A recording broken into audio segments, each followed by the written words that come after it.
Hello and welcome. Tonight, a rowdy session ensues at the House of Representatives following the defection of Alfred Ilia from the Labour Party to the APC. President Bola Tinubu to present the 2025 budget to the joint session of the National Assembly next Tuesday, December the 17th, 2024. The Attorney General of the Federation and Minister of Justice Lateef Fagbemi says the pronouncement of the Supreme Court on local government autonomy must be enforced in its entirety. And US President-elect Donald Trump rings the opening bell of the New York Stock Exchange to mark the day he was voted the Time magazine's Person of the Year. And on business news, National Pension Commission grows pension assets to 21.92 trillion naira amid challenges. On sports news tonight, with all votes distributed evenly, the 2024 CAF Men's Player of the Year will be challenged by 5 shortlists, with Super Eagles forward Ademola Lookman in contention for the awards. And from Abuja, Channels Television Academy and Deutsche Welle collaborate to host the Ecolab Stories That Click workshop, an initiative to equip young Nigerians with the skills to reimagine storytelling for a greener future.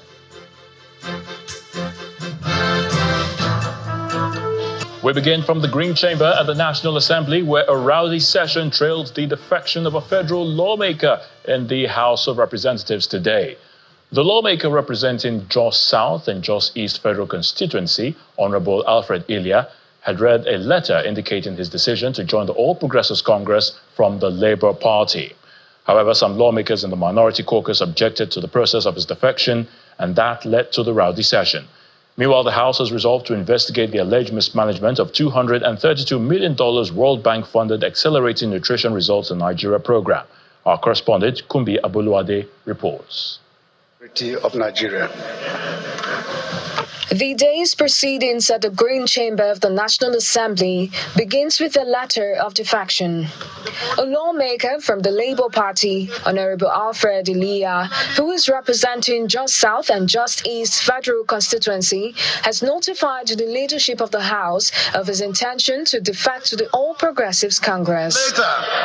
The celebration can follow later, please.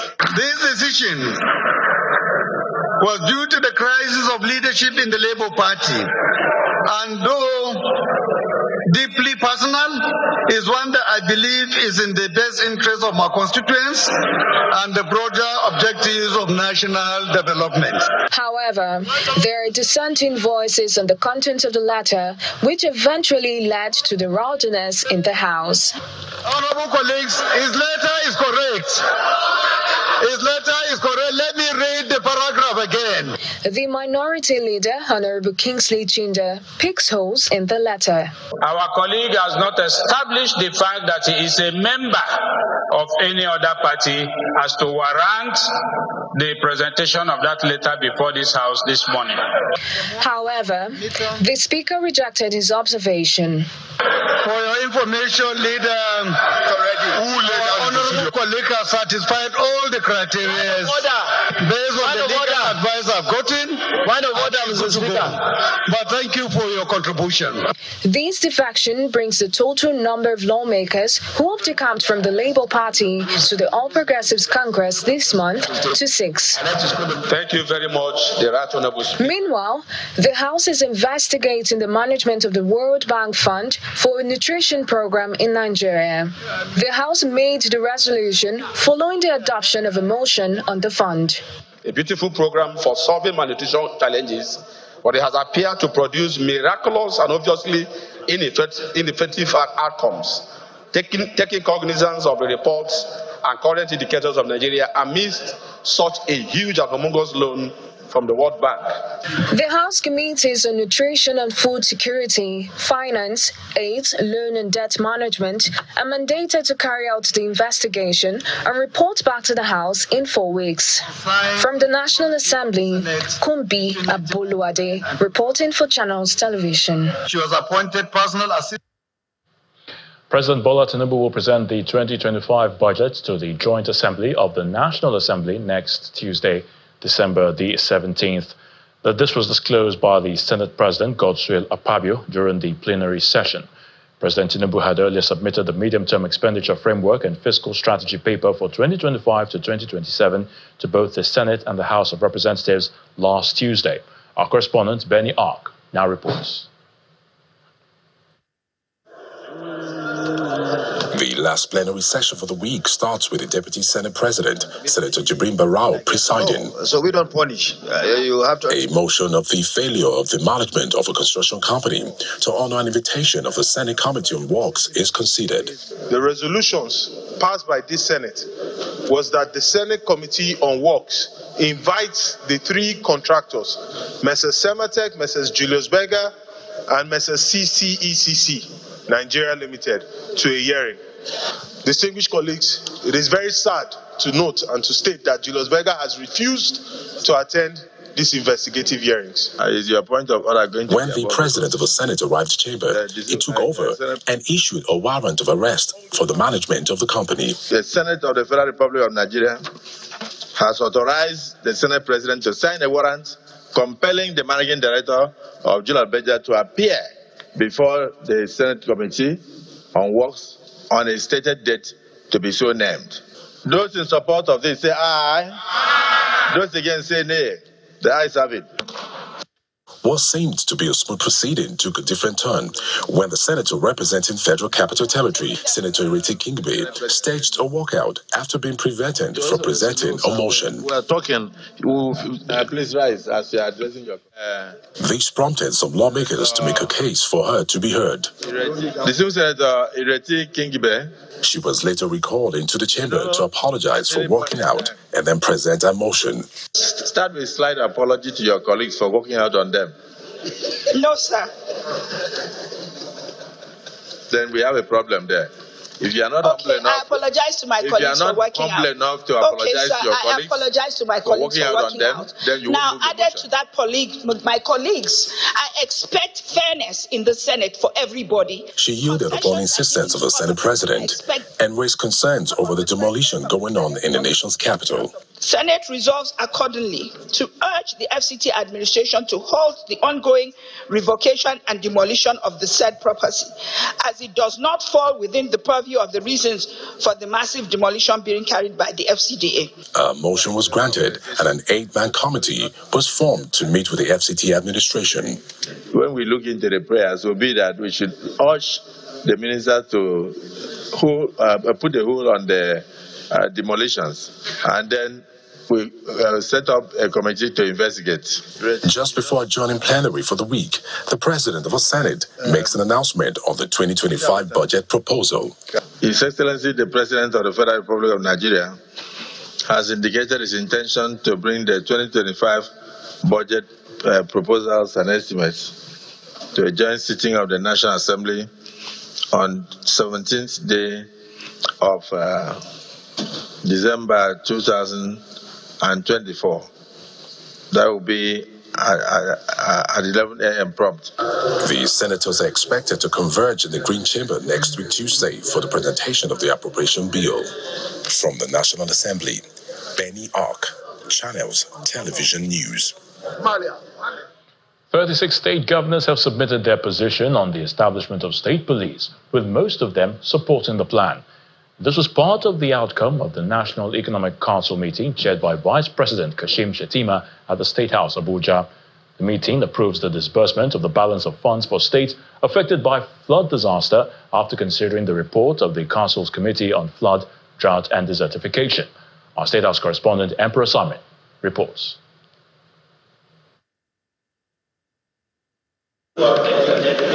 Vice President Kashim Shettima arrives the council chamber to chair the 147th meeting of the National Economic Council. Attending the meeting are state governors and deputy governors from across the 36 states of the Federation, some ministers, heads of agencies and presidential aides.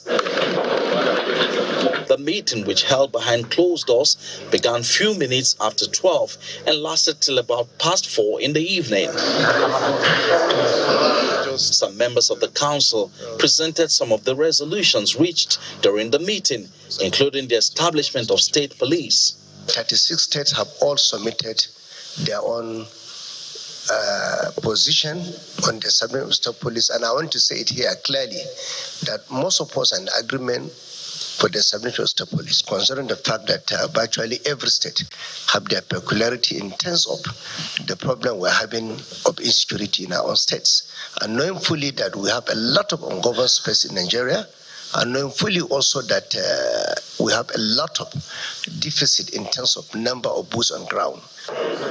Meanwhile, the council deliberated on the recent flood disaster that ravaged many parts of the country and the request by the Revenue Mobilization Allocation and Fiscal Commission. The council approved the recommendations for the disbursement of the balance of the funds approved for MDAs for the flood mitigation and other related activities. The council also approved the recommendation for improved funding for RAMFAC and approved that the commission be funded with 0.05% of non-oil federation revenue based on the proposed tax reforms and subjected to further scrutiny. An update on the Federation account is also presented. The excess crude account as at December 10th had approximately $424,000, while the stabilization account had 33.3 billion naira. And likewise, the development of national resources account had 28.3 billion naira. NEC urged state governments to key into the programs of the Presidential Food Systems Coordinating Unit in the bid to address the challenges militating against food security and their underlying factors. The council also received presentation on the World Bank's HOPE project, which seeks to improve human capital development through improvement on access to quality health care and education in Nigeria. States were also urged to key into the initiatives. From the presidential villa, Emperor Simon, Channels Television News. The Attorney General of the Federation and Minister of Justice, Mr. Lateef Fagbemi, says the pronouncement of the Supreme Court on local government autonomy must be enforced in its entirety without giving different interpretations to any aspect of that judgment. The AGF was speaking at a conference for judiciary correspondents in Abuja. He adds that some of the states seem to be acting in breach of the judgment. The minister further adds that those at the local government area had suffered negligence enough, and it was now time to hold the three arms of government accountable. He also urged the correspondents to remain steadfast in their reportage and resist all forms of influence. People at the grassroots have suffered long negligence, and it is enough. The government of President Bola Ahmed Tinubu, GCFR, is here to right the wrongs of the past and put the country on a high pedestal among Committee of Nations. This is why any attempt to sabotage the effort will be confronted headlong and given deserved treatment. The local government chairmen and councillors should not forget the governors have immunity, while they don't, that is, local government officials don't. So they have to choose between dealing with the funds of the local governments as they like and risking going to jail. The choice is absolutely theirs. If they want to tamper with the funds and end up in jail, it is their choice. Or if they want to write their names in letters of gold, activities like construction or upgrading of roads, schools, hospitals, etc. must return to the local government. Life must come back to local government. In part two, after the break, Seplat Energy PLC completes the acquisition of Mobil Producing Nigeria Unlimited from ExxonMobil. Please stay with us.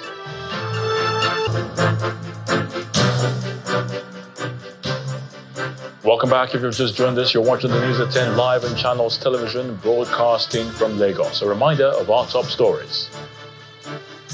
A rowdy session ensues at the House of Representatives following the defection of Alfred Ilia from the Labour Party to the APC.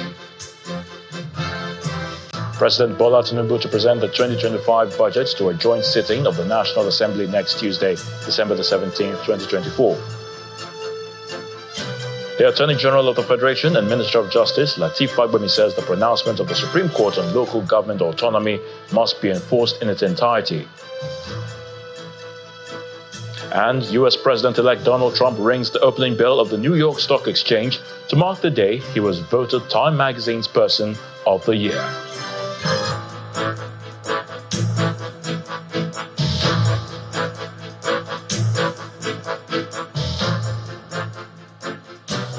The Independent National Electoral Commission, INEC, is set to begin the implementation of the recommendations arising from the conduct of the 2023 general elections. INEC Chairman Professor Mahmood Yakubu disclosed this at the opening of a meeting with national commissioners and resident electoral commissioners in Abuja. According to the electoral umpire, there were a total of 142 recommendations. 86 require administrative action by the Commission. 48 others require action by a variety of stakeholders, including security agencies, mobile network operators, political parties, civil society organizations, and the media. However, the remaining 8 recommendations will require legislative action by the National Assembly.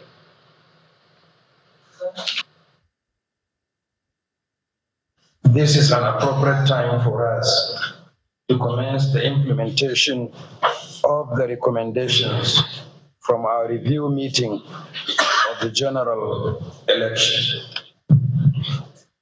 From the internal and external engagements, the Commission has identified 142 recommendations dealing with general state of preparedness, voter management, election technology, voting and result management, election security, electoral offenses, and the electoral legal framework.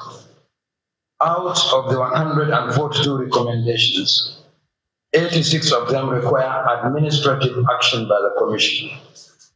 It is therefore pertinent that we engage first with our resident electoral commissioners because of their frontline role in the implementation of the recommendations.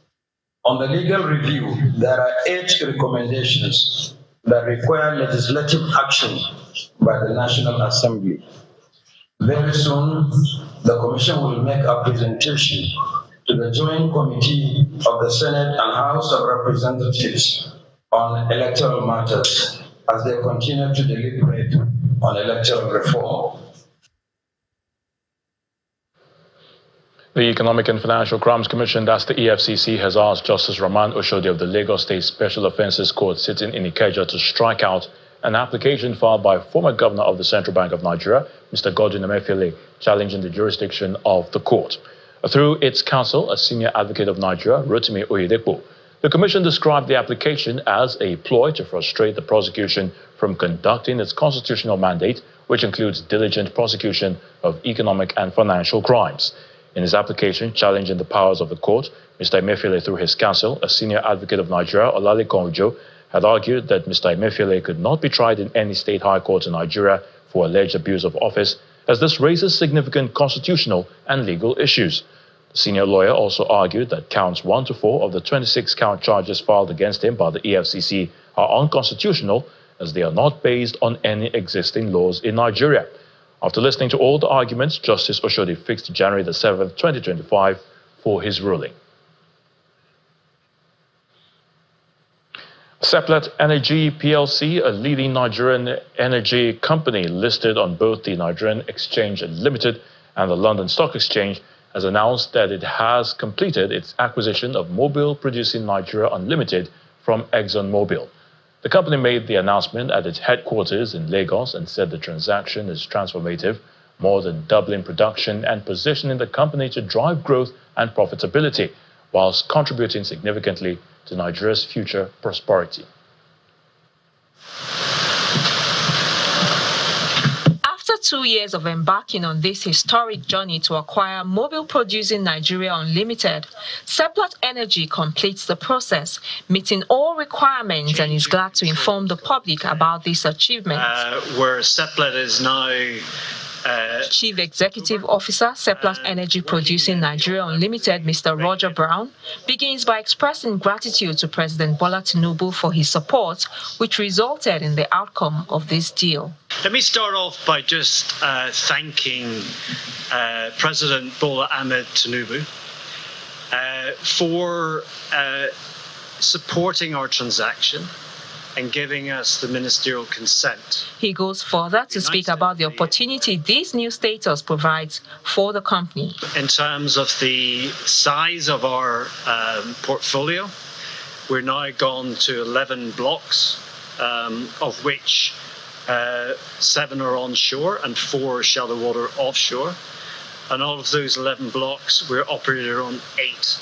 Seplat Energy Producing Nigeria Unlimited seizes the opportunity to intimate the public about its plan in the new arrangement. There's so much knowledge capacity that we have to play with. So, I think it's at the beginning of a new day. It's an exciting time, not just for us in Seplat, but it's also an exciting time for the country. The company says it has enough capacity to achieve set targets and has over the years maintained a cordial relationship with its host communities. For the near term, we have clear line of sight on activities that were already included in our company plan. And those are the ones that we will progress. We have gone into the areas where we operate and we call them neighbors. They are not host communities. And it's for a purpose that we call them neighbors. We've embedded them in our operations and they are part of the game. For Seplat Energy, the objective is to add value to all stakeholders and continue to maintain a good relationship with the government, regulators, communities, as well as its esteemed staff, all of whom are looking forward to a more result-oriented future with the completion of acquisition of assets of Mobile Producing Nigeria Unlimited. To health matters now, where the Minister of Health and Social Welfare, Professor Ali Pati, says President Bola Tinubu has empowered health officials to remove all obstacles preventing large-scale health sector manufacturing in the country by establishing the Presidential Healthcare Value Chain Unlocking Program. The coordinating minister made this known while overseeing the signing of 2 memoranda of understanding with Siemens Health and Abbott Diagnostics at the ministry's headquarters in Abuja. Yes, welcome. The Coordinating Minister of Health and Social Welfare welcomes these guests to his office at the ministry's headquarters in Abuja. These are representatives of organizations that are keen to invest and enhance in-country manufacturing in Nigeria's healthcare sector, a development the minister applauds. With regard to medical equipment and particular ultrasound, when he discussed with me, you also mentioned it to me, and we had several conversations. We're very pleased because we're in the midst of expanding our primary healthcare system. More than 8,800 units. We're expanding CMONG facilities, 774. We will provide obstetric services. What we want is to have the retail outlets for health delivery, where there's a physical location, there are health workers, they are equipped, they are trained, and they are commodities. And on the affordability, we have an insurance program that allows folks to be able to access it. Simple. This is one of those milestone events and activities that we don't see often, that from our side, it's a sign also, I hope, that you can see of confidence in Nigeria, but also in the Nigerian government, in your office. After the landmark investment deals are signed, the national coordinator of the Presidential Healthcare Value Chain Unlocking Program outlines the expected outcomes. Siemens is also looking to localize the production of ultrasound machines. They will be producing ultrasound machines at least 1,000 per annum at the beginning, and will increase this significantly over the next few years. Today, we've signed 2 MOUs. The first one is with Abbott Diagnostics to actually set up operations locally to produce test kits for HIV, for malaria, for other STIs and other diseases that we call point-of-care diagnostics. It is expected that these deals, which commence implementation immediately, would contribute thousands of jobs and new revenues towards the growth of the Nigerian economy. Still ahead on the news at 10, National Pension Commission, PENCOM, grows pension assets to 21.92 trillion naira amid challenges. That's on Business News. Please join us again. Welcome back. Let's now head to the nation's capital, and Victoria Lonjon is standing by to give us the latest from our Abuja studios. Hello, Victoria. Over to you. Thank you, Ayo. Environmental issues remain one of the most pressing challenges of our time, and storytelling is emerging as a powerful tool to inspire action and create awareness. In a unique collaboration, Channels Television Academy and Deutsche Welle have come together to host the EcoLab Stories That Click workshop to equip young Nigerians with the skills to reimagine storytelling for a greener future. What she wants to achieve. This collaboration between Channels Television, Channels Academy, and German media group Deutsche Welle is inspiring the next generation of storytellers for a greener, environmentally friendly future. For 2 days, students from the University of Lagos, Lagos State University, and the Nigerian Institute of Journalism will take on the challenge to reimagine storytelling for the EcoLab Stories That Click workshop. We stand at the crossroads of our global environmental crisis and the opportunity to use innovative storytelling and relatable formats to engage young minds like you. Your ideas and energy over the next 2 days will be very, very critical because they have the power to inspire change. Tools on this table. The focus is to bridge the gap between young Nigerians and environmental storytelling, but in a way that's fun, engaging, and interactive. This isn't just about teaching, it's about connecting with young minds to rethink how we tell stories about our environment, stories that resonate, stories that inspire action. We have developed so many ideas over the years together with Channels also regarding the focus of where all this global warming is happening, and it is for us very, very important to hear what you have to say. It is about our future and it is about your future. Energy levels are high as the young participants, through interactive sessions, deep dive into the art of storytelling. For them, communication is one of the barriers to young people engaging with environmental topics. Gen Zs like me, we have like our own language when we tell stories. I'm sure if you look at the reel, you look at the average young person reel, there's a way that we do things and the attention span is a bit low. So when you see, we want to be able to communicate under 3 seconds. So I think language communication is the most important thing. So when we understand your language, we would carry it on our head like anything else. People do not consume long content. Stories, articles are not really interesting to people except there's a video kind of storytelling attached to it. So in that sense, it means that for young people, for us to be able to design communication that gets the target audience, which of course is the teeming population, young population, we have to be able to think differently.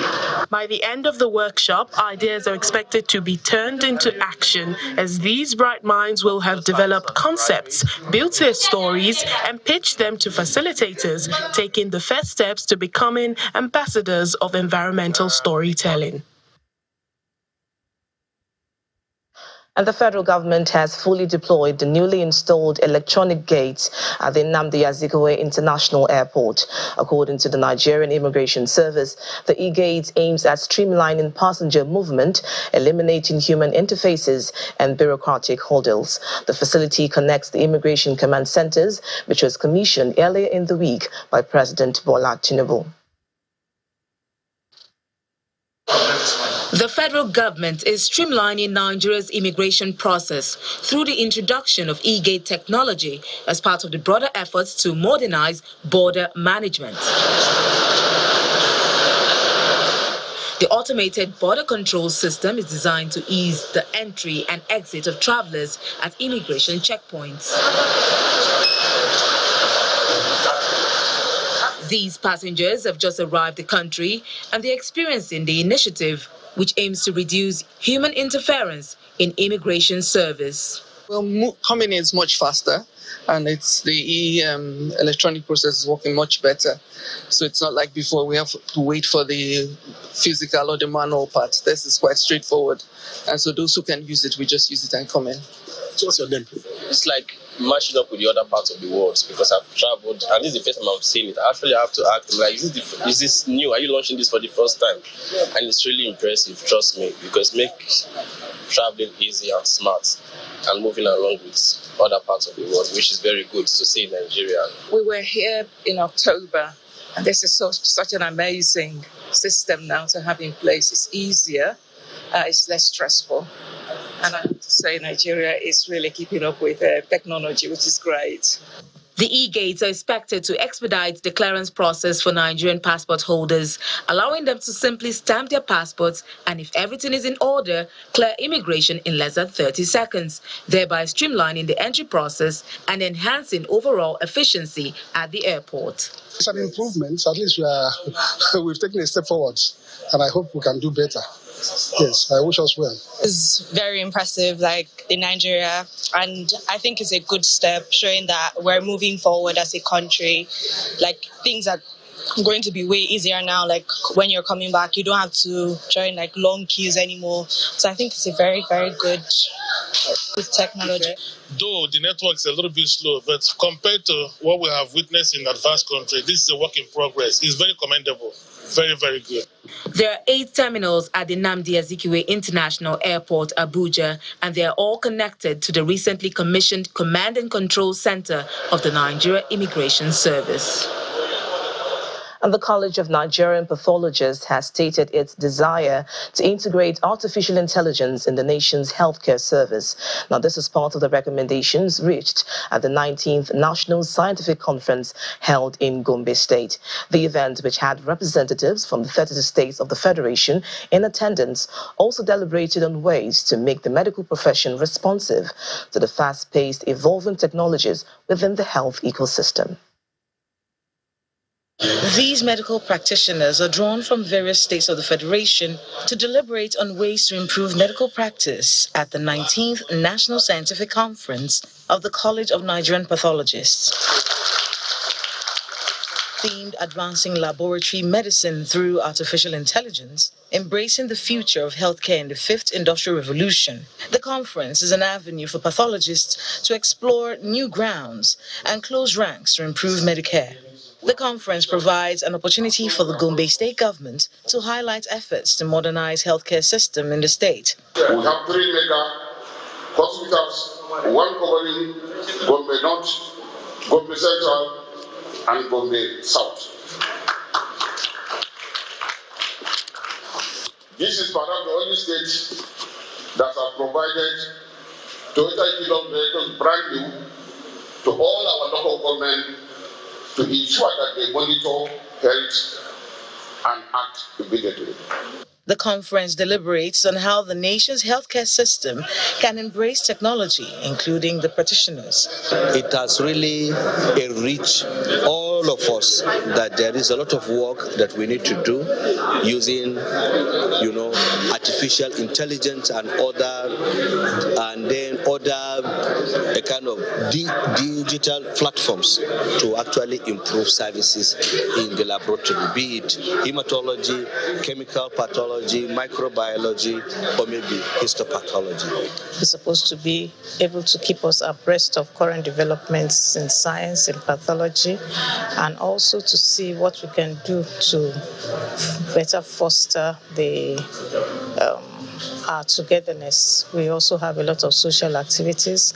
Coming to Gombe, we're able to discuss things that come to affect us as a profession, peculiar things about the pathology profession and how we can improve healthcare generally in Nigeria. We are also able to have the benefit during this visit. We've been able to go around Gombe. The college is urging the federal and state governments to make the necessary investments that will create a scientifically responsive atmosphere for medical practitioners to embrace the future. And that's it from the nation's capital. It is now over to Will Ibong for business news.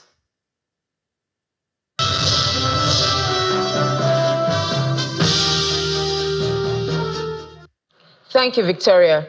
The National Pension Commission, PENCOM, says pension assets rose to 21.92 trillion naira in October, up by 1.13 trillion naira from July.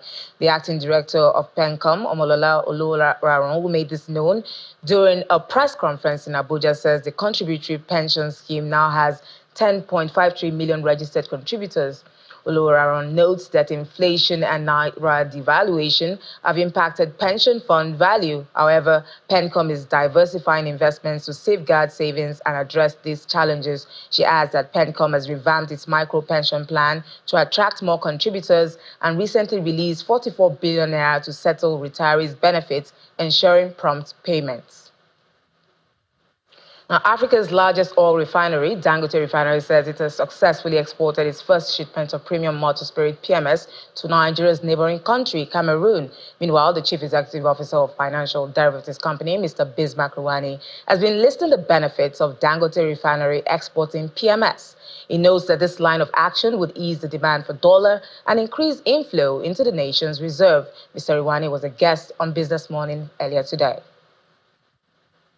Why is it good for Nigeria and good for Dangote is that it earns dollars. It has more money coming out of the value chain than from producing and selling crude. Now, what follows actually now is what we call the infrastructure spend to make sure that we can evacuate products efficiently, store them efficiently, and also evacuate crude products to the refinery efficiently. And what we are seeing now is that no matter what has happened, the price of petrol, the price of kerosene, the price of diesel has been stable over the last couple of weeks. The question is the logistics of getting crude, the payment system, so that the Dangote refinery has to be paid, has to get supply, and has to have the evacuation mechanism. I think all of that is in place. So these are early days, and I think the market will stabilize. But the beauty is that if you export crude, you probably get $70 a barrel from crude. If you refine crude into a product, you probably get as much as maybe $100 or $120 a barrel. That difference actually accrues, one, to Dangote Refinery, two, to Nigeria's external reserves, and helps to ease the pain. Now, Tier 1 lender Access Bank PLC has signed an agreement to acquire 100% stake in South Africa's Bidvest Bank Limited. The deal, announced by Access Holdings, is set to be completed in the second half of 2025, pending regulatory approvals. The CEO of Access Bank, Roosevelt Ogbonna, says the acquisition aligns with the bank's goal of expanding across Africa and strengthening its presence in key markets like South Africa. He describes the move as part of the bank's strategy to enhance operational efficiency and solidify its role as Africa's gateway to global markets. Speaking of markets, at the domestic stock market, see bullish sentiments driving the all-share index higher by 0.25%. Inijal Mekwa tells us more.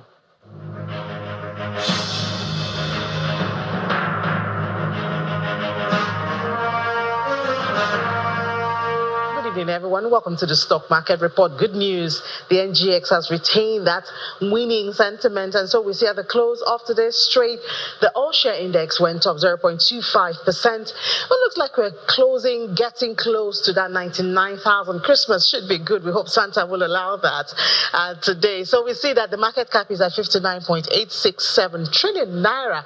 Look at it, really close to 60 trillion naira. That would be a good Christmas for us, at least for the investors if this happens. Now, let's look at the gainers and the losers for today.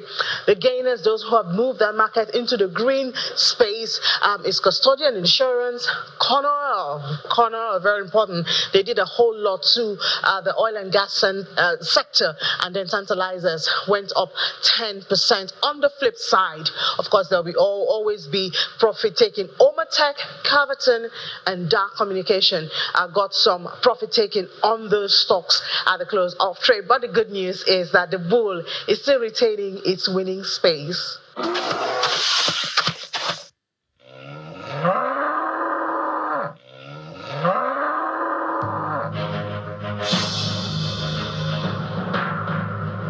And that's a wrap on business. It's back to Ayotune for the rest of the news at 10. Thank you so much, Will. NATO Secretary General Mark Rutte has urged members to turbocharge their defense spending and switch to a wartime mindset as Moscow prepares for a long-term confrontation with the West. Here's Simon Puser with more on this and other international news and around the world in 5. Good evening and welcome to the Channel studios here in London with your international news around the world in 5. Well, thank you very much. This is an honor. The US president-elect has rung the opening bell of the New York Stock Exchange to mark the day he was voted Time magazine's Person of the Year.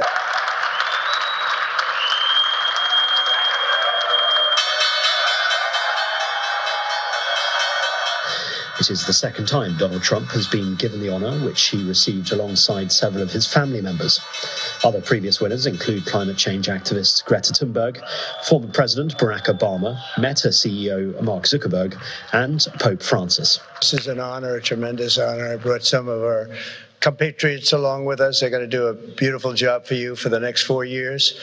And it's really been something very special. And I have to say, Time Magazine getting this honor for the second time, I think I like it better this time, actually. Meanwhile, the current US President, Joe Biden, has issued presidential pardons to 39 Americans convicted of non-violent crimes and commuted the sentences of nearly 1,500 other people.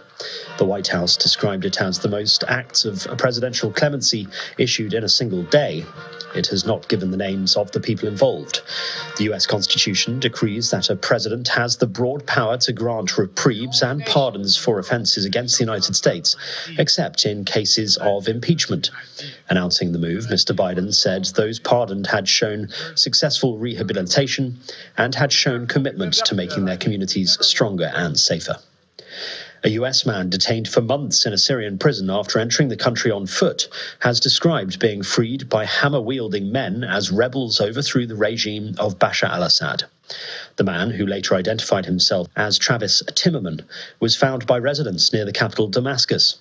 Footage posted on social media showed him lying on a sofa as residents spoke to local reporters. Mr. Timmerman said he had been arrested upon entering the country 7 months ago. Meanwhile, the US Secretary of State says the US and its partners in the region want a unified approach to Syria. Many calls over the last days with partners in the region, and everyone's agreed on the need to have a unified approach to advance many of our shared interests. And so here on the ground in the region, we're working to build up and build out that unified approach. Funerals have been held for local medics after at least 35 Palestinians were killed in Israeli strikes in Gaza, including 12 guarding incoming aid lorries. Another attack left 5 guards dead in Khan Yunis. The Israeli military said it conducted precise strikes on armed Hamas terrorists who had planned to hijack the lorries. In a separate Israeli attack, 15 people were killed near Nuseirat refugee camp. NATO's head, Mark Rutte, has warned the US-led transatlantic alliance that it was not ready for the threats it would face from Russia in the coming years and called for a shift to a wartime mindset with much higher defense spending. The worst in my lifetime. Rutte said NATO members had spent more than 3% of GDP on defense during the Cold War, and future spending would have to be much higher than the current alliance target of 2%. What Russia lacks in quality, it makes up for in quantity, with the help of China, Iran, and North Korea. This all points in one clear direction. Russia is preparing for long-term confrontation. with Ukraine and with us. And animals have been surprised with wrapped presents and festive decorations in a Belgian zoo called Pathologists as they received their daily portions of food. While the African Sitatunga antelopes had to settle for some carrots and the tapir for some hay, the Asian elephants were more lavishly endowed with carved pieces of bread and peanuts. Pathologists, one of Europe's biggest animal parks, installed more than 1 million lights on its property to kick off the Christmas season. One of its biggest installations this winter is a Christmas-themed projection on a 50-metre wide screen of water on its lake. And that's your international news around the world in 5. Now back to the Channel Studios in Lagos.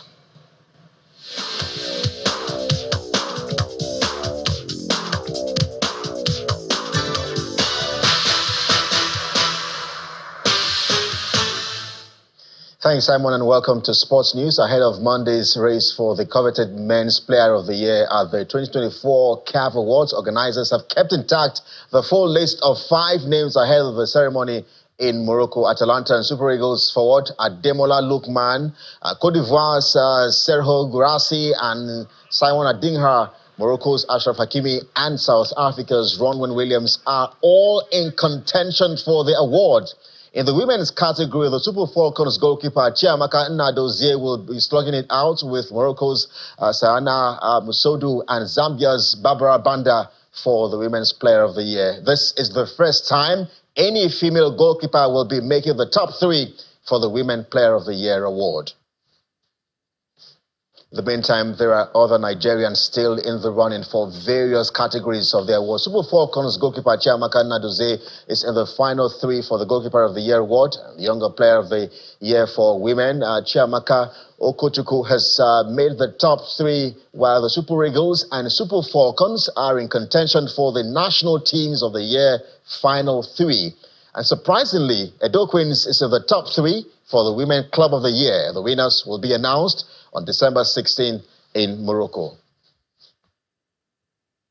Away from the continent, more reactions are pouring in over FIFA's announcements for the 2030 and 2034 World Cup. The latest is from the Saudi Minister of Sports and President of the Saudi Olympic and Paralympic Committee, Prince Abdulaziz bin Turki Al Faisal.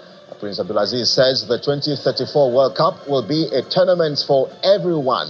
Saudi Arabia will become the second nation from the Middle East to host the quadrennial tournament 12 years after neighbors Qatar staged the competition in 2022.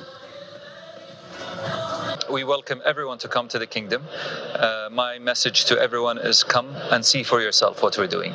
And you'll have a feeling of the transformation that has happened in Saudi Arabia for the past couple of years. And we promise everyone that we will keep on working hard to make Saudi Arabia a better nation for our people and to be open to the world, inshallah, for the future. It's open to everyone. I invite everyone to come to Saudi Arabia. They will see something that they have never seen before, and they will experience something that they have never experienced anywhere else, which is the Saudi hospitality. And come to Saudi and you will experience it for yourself. Well, just before the 2034 World Cup is the 2030 World Cup, and CAF President Patrice Motsepe has congratulated Morocco after the country was named as a co-host for the 2030 Men's Soccer World Cup, joining with Spain and Portugal to host the 48-team tournament. The combined bid from Morocco, Spain and Portugal will see the 2030 World Cup take place across 3 continents and 6 nations, with Uruguay, Argentina and Paraguay also hosting matches to celebrate the competition's centenary.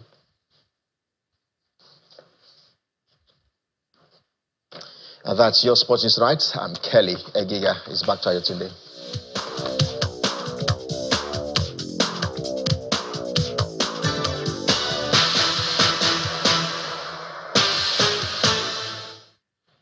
And the main news again. A rowdy session has ensued at the House of Representatives following the defection of Alfred Ilia from the Labour Party to the APC. And President Bola Tinubu is to present the 2025 budget to a joint sitting of the National Assembly next Tuesday, December the 17th, 2024.